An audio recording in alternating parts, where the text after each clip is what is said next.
moved here in '94, and off and on, it's been a permanent residence. And my view of this comes from having lived here, but also in other parts of the country periodically. And it's a history that a few years ago I was introduced to the Sustainable Development Programs in Henderson County, North Carolina. And this is not, 750 is not a unique program. Up in North Carolina, we also have a HUD Transportation EPA grant, much smaller because our market is smaller, but with the same goals and objectives. And actually, there, we educated our county commissioners, and after agreeing to participate, they rescinded their vote to participate, and they aren't participating now. But that brings us to what's happening around the country. We don't have a lot of evidence of what 750 is going to do right now, but we do know what they say on their website. But we do know also what's happening in other areas. And I just wanted to mention that a few years ago in Houston County, Minnesota, their county commission adopted a sustainable development plan, and a group of residents have presented the county with a notice of intent to sue, because even though they had petitions and evidence and everything else about what this was going to involve, the county commissioners would not stop the plan. So their intent to pursue letter includes the fact that the plan violates Minnesota's state constitution, the U.S. Constitution, and that the county's implementation plan exceeds the authority granted by the state.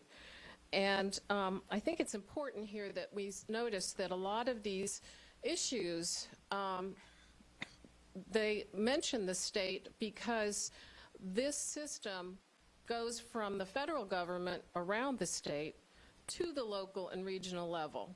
And there's a deliberate bypass of the state because the money this program wants the money to go directly to the communities and do with it what they have designed, and avoid the state asking the questions and saying what's allowed and what's not allowed.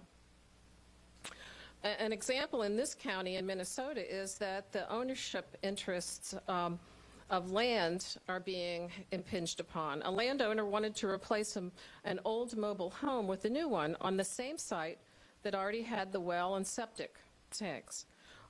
They were already in place, but the county said no and forced the landowner to locate the new mobile home across the road on land used for crops, where a new well and septic tank had to be installed. They don't take over the land, literally owning it, but they take what you can do with your land and control it.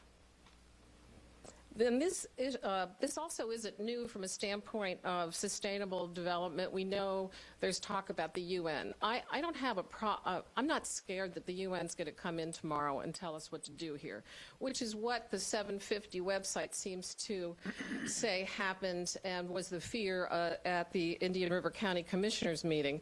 That's not my concern, but I do know that for 30 and 40 years, people around this country have been trying to implement sustainable development.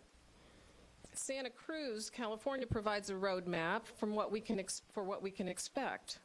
Back in 1972, the Santa Cruz Director of Planning told the Board of Supervisors that in order to gain public transit patronage, they would have to bait people with a carrot and discipline them with a stick.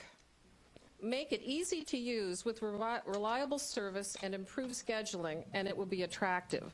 But if that doesn't work, make auto usage difficult, costly, and inconvenient. Permit road congestion to increase. So for over 30 years, Santa Cruz has done just that.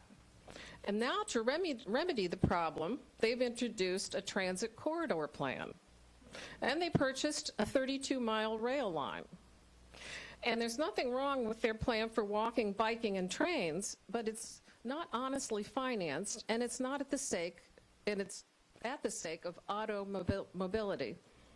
The voters have overwhelmingly been rejecting this purchase, but went ahead anyway. Tax money will be used to force mass transit on the residents. And that's one of the things I look at when I look at all of these sustainable community projects. I'm sure, I mean, 750 talks about transportation choices. What transportation choices do we want here that they want in South Florida? And who's going to pay for them? Because that's where the rubber hits the road, literally. It's the money involved. Will our county be pooling money and resources to build and develop programs out of this planning process that we're not going to use or will use very little of? It was interesting in the presentation, you were talking about a $40 billion budget if this was a company. Well, that $40 billion budget, if it's a company, is my $40 billion in tax monies, because that's the only place there's income to do these programs. So we have to look, we can't lose sight of that. The other interesting thing in Santa Cruz was that they had a visioning workshop led by a trained facilitator. While these types of meetings are arranged under the auspices of soliciting input from the community members, it's the job of the facilitator to guide the group to arrive at a predetermined consensus on the plan. And we know this sounds familiar. It happened here, and in East Tennessee, Knoxville, some community members asked too pointed a question about the process and the outcome, and they were asked to leave the visioning workshops. One of the main players in all of this historically has been an organization called ICLEI, International Council for Local Environmental Initiatives. I won't go into detail about ICLEI, but it's, as their website says, a powerful 12 megacity, 100 supercity, urban region, 450 large cities, small cities, international, 84 countries organization. It's there to promote local action for global sustainability, support cities, and do all kinds of things, including resource efficiency, biodiversity, carbon emission reduction, etc. All the levels there promote economic prosperity and jobs on their website and on most of these websites. I have yet to see one job in the private sector that would be developed by any of these operations or organizations. That $40 billion of budget, that comes with the price tag of employing people, like consultants, to implement these programs. However, I should say that the ultimate aim on their website is to achieve happy, healthy communities. However, these potentially happy communities are leaving ICLEI in droves.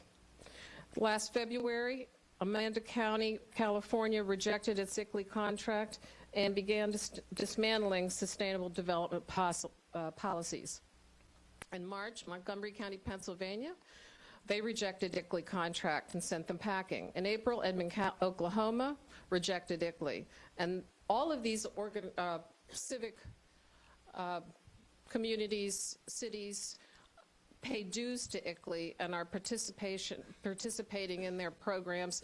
Their planning people and staff all participate and are members of ICLEI. So they're saying no more ICLEI. In May, Las Cruces, New Mexico. In June, Spartanburg, South Carolina. Also Albemarle County, Virginia. All of these places are leaving this ICLEI participation.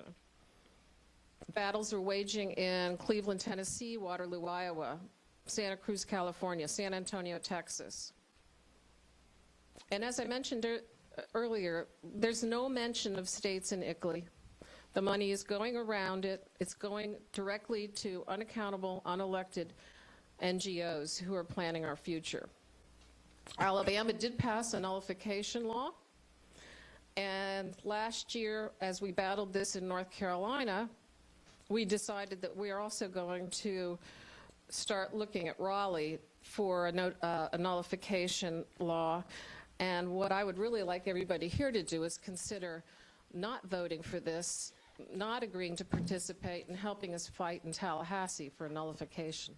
Thank you.